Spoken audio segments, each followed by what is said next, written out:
Hello twin flames, welcome to my channel and welcome to our daily twin flame check-in. We'll jump straight into the reading today. I hope you guys are doing great. News flash, I got my Lightseer tarot deck, so I had to buy a new one. It's so pretty. It's a bigger size because I used to have a travel version, and if you remember, I lost one of the cards, so I couldn't use that deck anymore. And so I finally found a sale for this deck and I got it, so we're gonna use it today. I'm excited. And to start us off, we'll get a message from an oracle deck, and today I'll continue. As you know, I got a couple of new oracle decks as well, so I thought we might get a message from the guides of the hidden realms. So let's see what we have, and we'll start with divine feminines as always. Number 5, the sovereignty of magic. Synchronicities, miracles, spiritual forces. And I like this purple, the crown chakra color. So right now there is a thinner veil and a higher sensitivity with the other realm, talking to ancestors, to the higher power, to the guides. So divine feminines are asked to pay more attention to it and expect miracles. Be open to them. Surrender and receive. Whoa, sorry guys. That one flew away, which makes me feel even more that I gotta get it. So let's see if I can pick it up.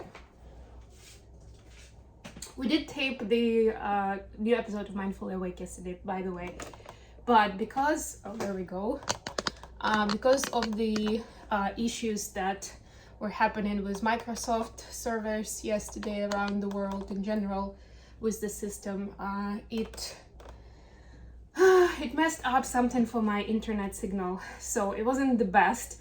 I kind of got frustrated towards the end because it was and like normally I have very good connection and speed, everything for my internet, because I do rely on it a lot in my life. So I kept saying to the guys who helped me set everything up and run the show that it can be it. But then the connection kept dropping off. And then at some point I just switched to my mobile data and it was fine. It wasn't the best, but it was still pretty good. So I filed a complaint with my internet provider. We'll see what happens then. So I have mixed feelings about recommending that episode to you, but it is important. It is about building habits. And what I think I'll do is I'll post a blog article on that so that you guys can read. And then if you prefer listen or watch, then you can do that too. Although in this case, I would probably recommend a podcast because the quality of the video was very iffy this time, unfortunately. Anyways, masculines, you have number 30. Enough for now and always. You are enough. Worthiness, faith in needs being met. Yeah, so what you deserve will never be taken away from you. It will always come at the perfect timing, and you are worthy of the abundance, of the happiness, of the benefits that this life has to provide. So just have that faith and continue moving towards your goals. All right, let's get into the main read. Oh my god, I'm looking at the card at the bottom of the deck. It is just so pretty. Look at that. Oh my gosh. Gratitude and dreaming. It's called. Just amazing. All right, so let's see what we have here. Yesterday I posted a video on the full moon in Capricorn that's speaking tomorrow. Tomorrow, actually very early morning EST time. It's gonna be later in the day if you are in Europe or Asia. But I did post it in advance so that you guys have some guidance and food for thought for how you want to approach this energy. And you can already work with it. Like this entire weekend, the energy is gonna be really potent. Bottom of the deck, the world. Yes, exactly the full moon energy, closing out the cycle. Finishing something. And another thought that I'm guided to share, that sometimes we may feel, or our brain feels, that finishing something means like it's, you know, if you haven't finished business somewhere, you finish it and it means like you say goodbye to it, whatever it is, project, person, right? Like you need to finish it and just let it be. But it's not always the case. It's a specific cycle that's finishing. And sometimes it means, like if we take relationship, for example, it just means that you and the other person moves on to a new, more advanced cycle, right? You're looking at new scenarios, right? hopefully a more ascended version of it. But it doesn't mean that necessarily you say goodbye to each other in general. Eight of Wands, yeah, communication, taking action. So feminines, you have right off the bat Four of Wands clarified by Magician. So the feminines are getting closer to the union energy, and they feel more potent in manifesting the reunion energy. And by the way, we have most of August is going to be Mercury retrograde, and for a lot of you who are in separation from their masculines, this is the comeback time. The Mercury retrograde energy is when somebody from the past comes back, or somebody you had a falling out with, or just somebody who you're not in touch with anymore. They may come back, right? So this is something that you can manifest, especially with this full moon energy, right? And this is kind of story for another day. I don't want to make this reading too long, but you can ask me in the comments how you can do that. But yeah, definitely when you're thinking or doing a ritual for this full moon, you can definitely bring in more of this union power and be specific with what you are expecting, and not even the person, not like the, I don't know, I mean, the list can go on, right? Like not the looks, although maybe there is like one specific thing that's important to you, I don't know, maybe.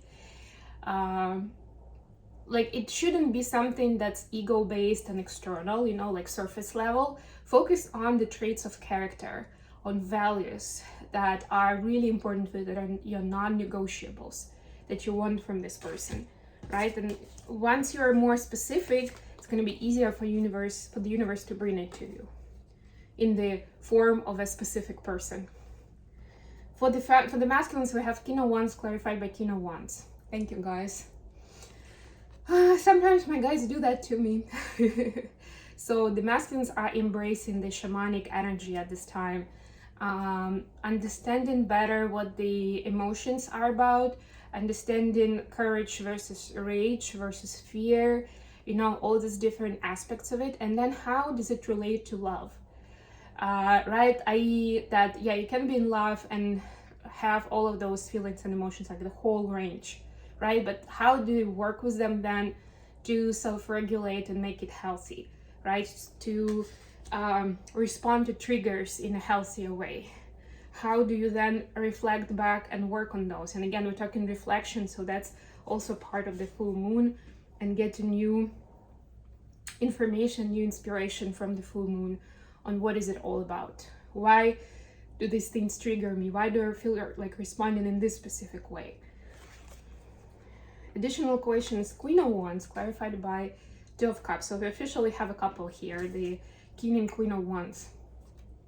Beautiful, very fiery energy generally. But it's also with this Queen of Wands specifically in this deck, I get a lot of inspiration, right? Like fire, but going into like, it's the sacral chakra energy, which of course can turn into sexual energy, or it can be something very creative, right? So what's the inspiration for the union, for the soul bond right now, for the twins? What are they being inspired by at this point of the journey? Oof, feminine, Two of Swords clarified by Ace of Cups. To leave behind overthinking and feeling like you may not be enough, or you may not know how to deal with things, and surrender more into unconditional love to self and to the other, right? Like this, right now, that's the inspiration to discover more of what unconditional love is about, what self-love is about, how to fill up your cup. And then there's no room for this stalemate energy, because you're not really sure which direction to take and what is the next step for you, really.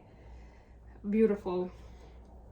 For the masculines, we have the Star clarified by Five of Pentacles. So very interesting, actually. But the masculines, the inspiration is to get from the current state of loneliness and being at a loss, not really understanding what's happening, where do I go from here, and getting a clear guidance, clear picture, right? Being inspired by the bigger goal, really, right? Like they know that there is something out there that's bigger for them, and they want to not get despair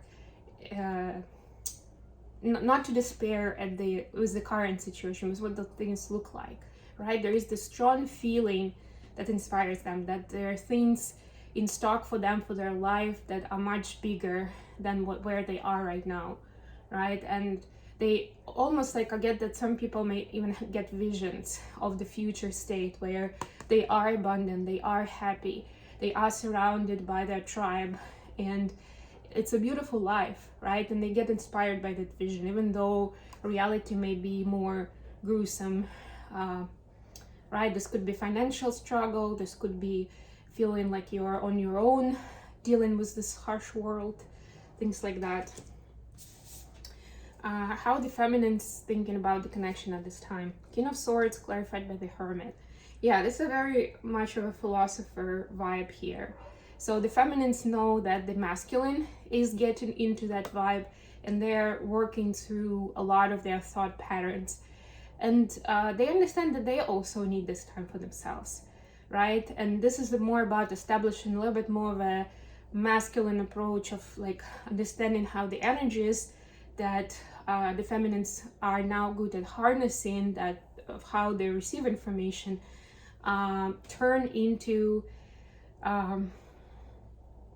something of like, turn it into something practical, you know, of a thought, of a conversation, of an action, right? Like connecting the energy message, the energetic message, the feeling of it into something pragmatic and practical. How are the masculine seeing the connection? We have the Emperor clarified by the Fool. Again, very, very different energies. This is all about authority and control. This is about surrendering to whatever the universe brings me. So masculines are learning to find the middle ground between the two, because they find themselves on different days or even in different situations that their energy and the way they feel just flips. And people don't understand it. It's like, it feels like, you know, the person has an identity issue. Because one moment they're super authoritarian and it's my way or the highway. Another moment they're completely like, yeah, whatever. You know what? Let's do this, right? Why not? Like very much open-minded and ready to just jump into the adventure. So this is about finding that balance, so there is more control, but in a good way, of understanding again why you're drawn more to this or that, and also being able to, for themselves, to make it up into a system, so that if people have those questions, that they can explain how those two, almost like two different personalities, live within them at the same time, and how they make total sense. Okay, I think I'm gonna leave it here because I gotta run, it's a busy day. But I love you guys, and if you like my readings, don't forget to click the like button and subscribe to my channel and share it with others who may benefit from this kind of information. I love you all.